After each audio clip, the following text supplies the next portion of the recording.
Hello guys, gals and gamers, welcome back to another video. Before we begin, I would love to remind you guys to please like and subscribe. If we hit 500 subscribers by the end of the year, I will do a very special live stream dissecting the game design behind the most disappointing game I have ever played.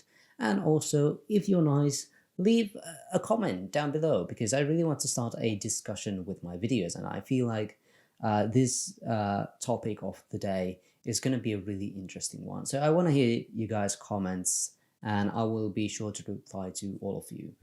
But that said, let's get into the actual topic of this video. And to celebrate Pride Month this year, I was thinking it would be a fun discussion to have about the state of gender we have in video games at this moment and how it could be done differently when it comes to game development. Now, before I really start talking about this, I should mention I am a straight white guy myself. But yeah, I'm not going to be talking about the political stuff, I'm not going to talk about sociological stuff, I'm not going to talk about anything else except gender from a game development point of view, because I do not feel I am qualified to talk about it in any other perspective. I do not know about these topics enough, but hopefully you will still enjoy this video. Video games usually have a very traditional sense on gender, which I think is a bit outdated, but I do feel like we should allow for a bit more freedom when it comes to that stuff.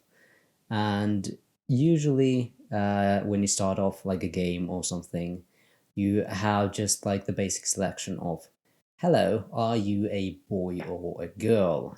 And then you choose male or female. And you're kind of stuck with that decision for the rest of the game. And I do not think that is a good way of going about things, because it does limit the player in a lot of ways, and that decision can be really important when it comes to like the rest of the game, because it comes with certain limitations. For example, you can only wear some clothing items, or you might not be able to be a certain class. You might not have access to all of the features in the games because of your gender. And also, you might lose out on some romantic options if the game has like any romance in it because of your gender. This is something that I have often seen in Fire Emblem games, for example, because I often pick the female character in those games because the male characters just like, they look boring, so I much prefer the female characters to play as them.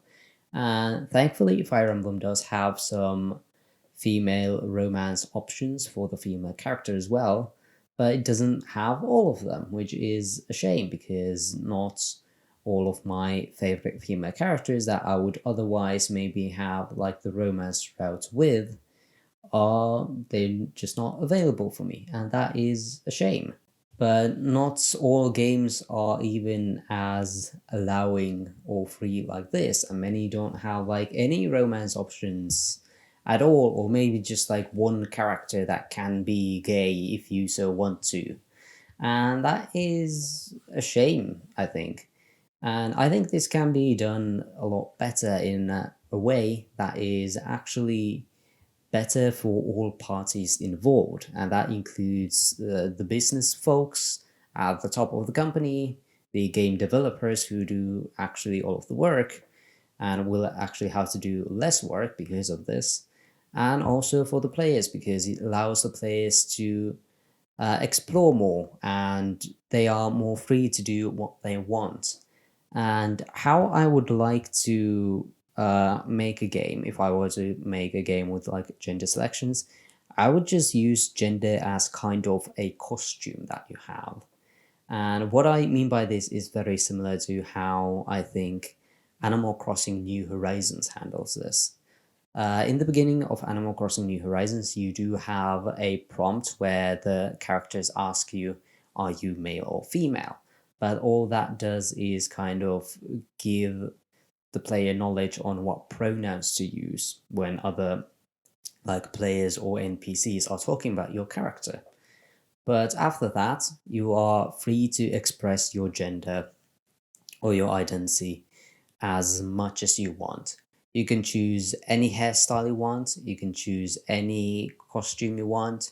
If you're a guy and you have a guy haircut, a traditional guy haircut, you can wear a dress, and the characters are still like, hey, that outfit looks good on you. They don't look at you like, I don't know, there's something wrong with you or anything. They're just like, hey, that outfit really suits you. And I think even like the NPCs can wear dresses, some of them. So that's cool.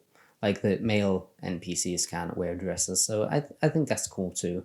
So just having gender being kind of this costume and not making a big deal out of it, I think it is good, because if you program all of these like restrictions to your game, like, hey, you can't wear this outfit, or hey, you can't romance this person, it's just a lot, more work for development side.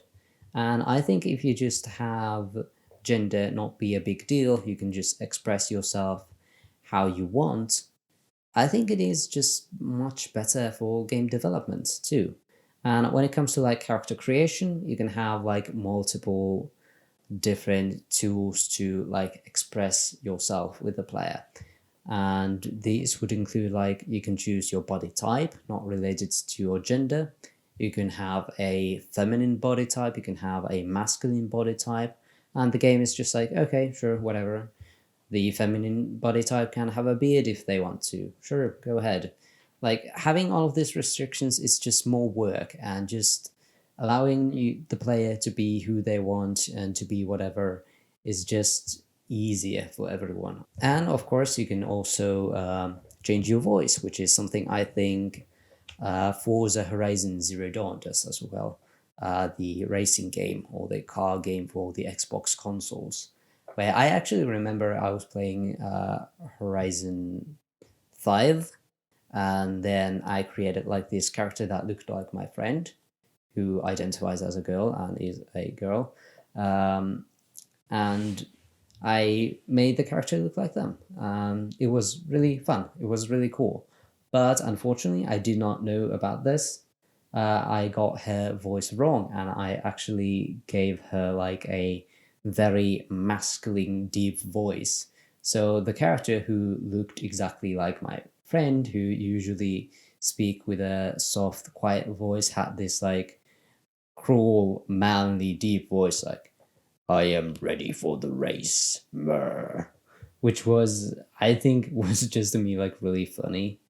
But it was like a really cool addition to the game, and I really appreciated that at the time. It was just like nice to see that. And I think there are some other games as well who handle like gender in a very unique and cool way. Another Nintendo game that comes to mind is just Splatoon, where in the beginning you of course have the traditional character selection, like are you male or are you female? But the fun thing here is that if you go to the menu, you can just change your gender at all times. It doesn't matter. You can just, go and change it. It's not perfect because you can still, there are some costumes that only like female players can wear and that kind of stuff, but it's a really interesting choice that you can just like change it just like that. It's not a big deal. If you want to play as a female for a few hours, then yeah, go for it. We don't care.